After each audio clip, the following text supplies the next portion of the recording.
What's going on, everyone? Welcome back to another episode of On the Bump. And on the bump this week, we have Jason Labrador, aka Jaylab Baseball. How are you doing, Jason? How's your off season going? Good, it's going pretty good. Just got back from vacation, giving the arms some time and about to head into fall ball. Absolutely. Jason, can you kind of introduce yourself to the people, kind of talk about your baseball journey, and kind of like what led you to where you are now? Absolutely.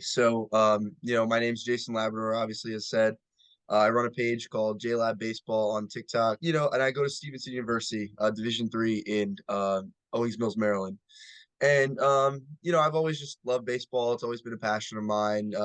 Something that's taken me away from everything, going on in life, just an outlet to kind of be myself and make friends and just enjoy the time that you have doing this fun activity. I don't know. However, at first it's a fun activity, then it becomes kind of your life. I started making content because I felt like, I was just kind of an interesting story. I never thought that I didn't really know that there was a lot of D3 content creators out there. So I thought, maybe show a side of the grind that not many people are accustomed to. A lot of young kids, when they think about college baseball, it's kind of that D1 or D9 mentality. So to prevent them from kind of shattering their own dreams and just kind of being upset with not being in the top 1%, I thought making content to show them that it's okay to be at any level and to kind of introduce my level of baseball would be a pretty cool idea. So, can you maybe tell everyone, like, so what was your baseball journey looking like, kind of growing up in high school, and kind of what led you to where you are now in college? I kind of just was never like an amazing baseball player. I grew up kind of just being okay, being like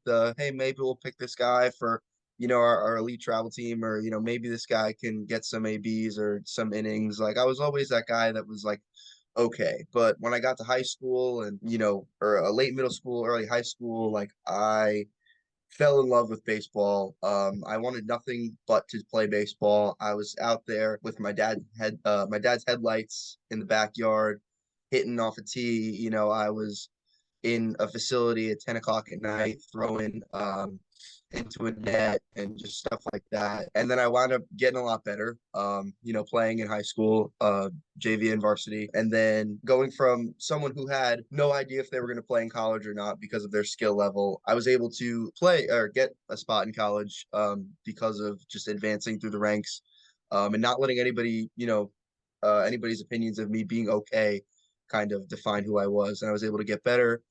Got to college, was not very good, wasn't as good as I thought I was.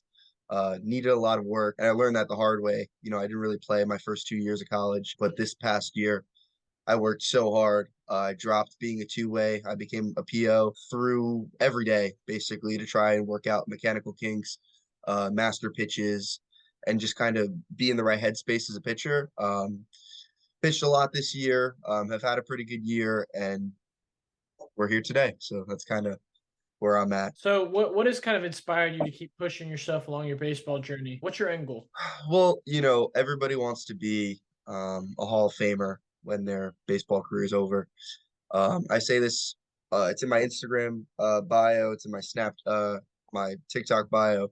And I say it a lot in my videos, like I want to be a pro baseball player, whether that is making pennies on the dollar in an indie league for a couple of years just to say that I did it, or if I somehow wind up throwing cheddar one day and wind up getting a contract, just something like that, just to get a check from the skipper saying Jason Labrador, baseball player, and get paid for that. I just have always thought that that's something really cool. It's something that not many people can say that they do. Or have done, and it's just something that would kind of make me feel complete when it's all said and done. Outside of baseball, what are you passionate about? Wow, it's kind of crazy. You think about how much time you spend doing baseball stuff, how you don't really think about the other stuff. I'm a Disney nerd, so I just came back from Disney World a couple weeks ago.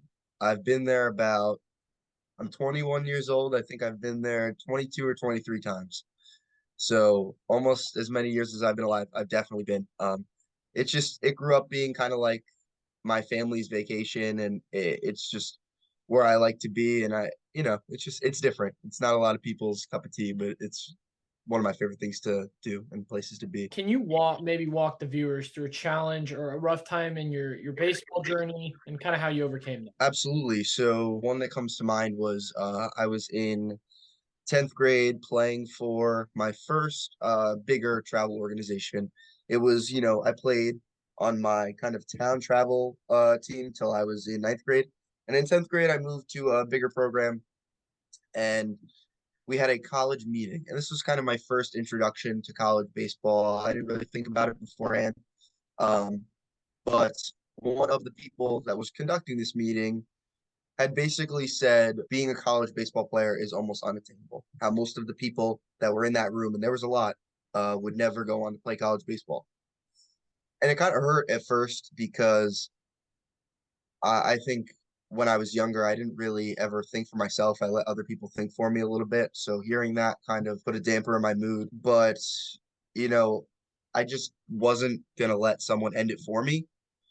And so I didn't stop, obviously, which is a good thing. Just after that, like I remember that being a defining moment in my career. Like I said to myself every day, like, I'm not gonna let this be it.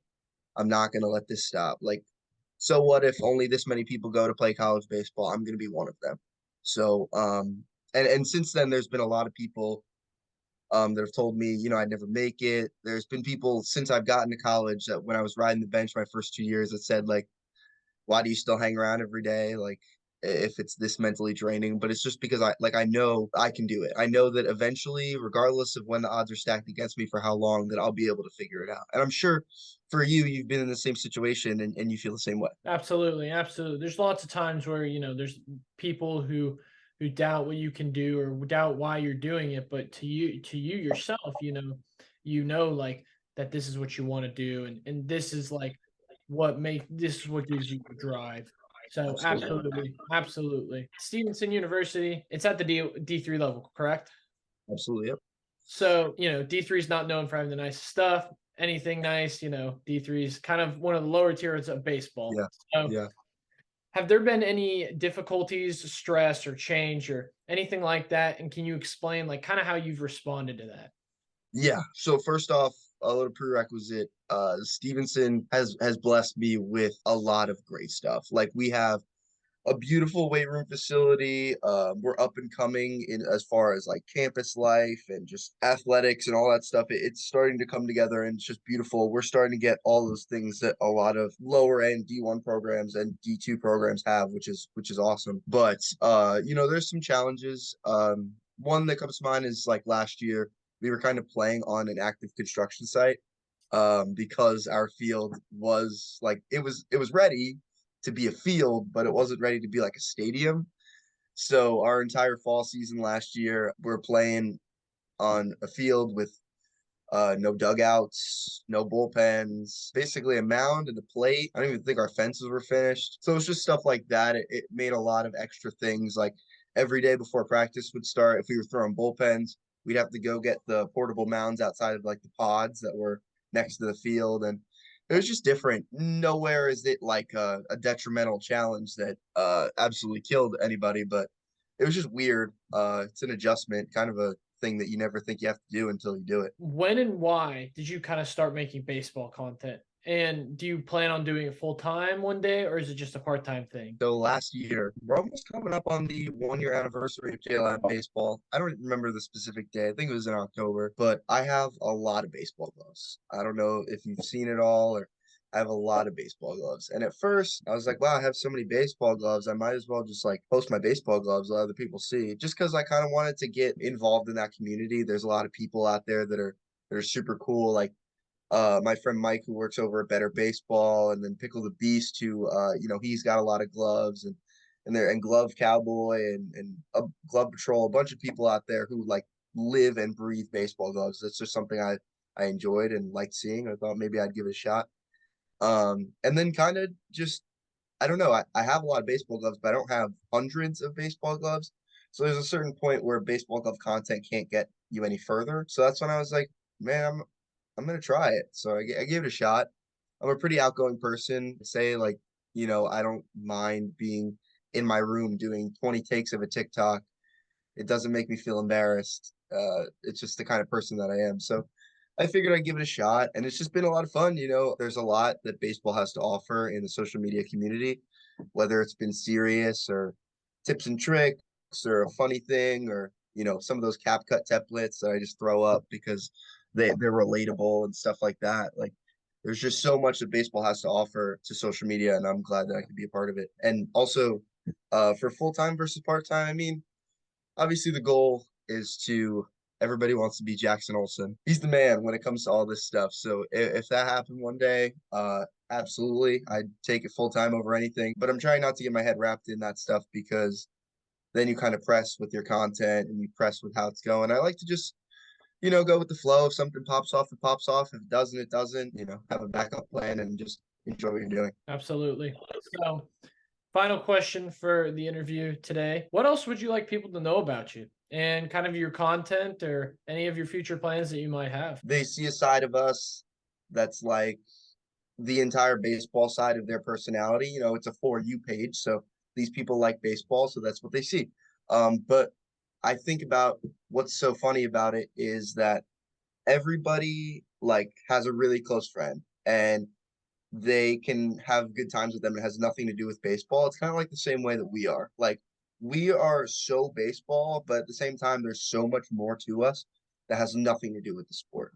I mean, today, like I woke up and I was sitting on my PlayStation playing like the South Park video game, just because why not? Like I was just feeling it. And then like, I was helping neighbors move a TV around and just because, just like normal people things. Like we're not these superstars that they think we are, although it's super appreciated. Like I love that people look up to me. We're just like them. And I think that when they realize that, like it's really cool because you can start to make really cool connections with people that you never thought you would. Thank you, Jason, for joining me on the bump this week. All right. Thank you for having me on. It was a pleasure. And thank you everyone for watching the video, and see y'all on the next episode.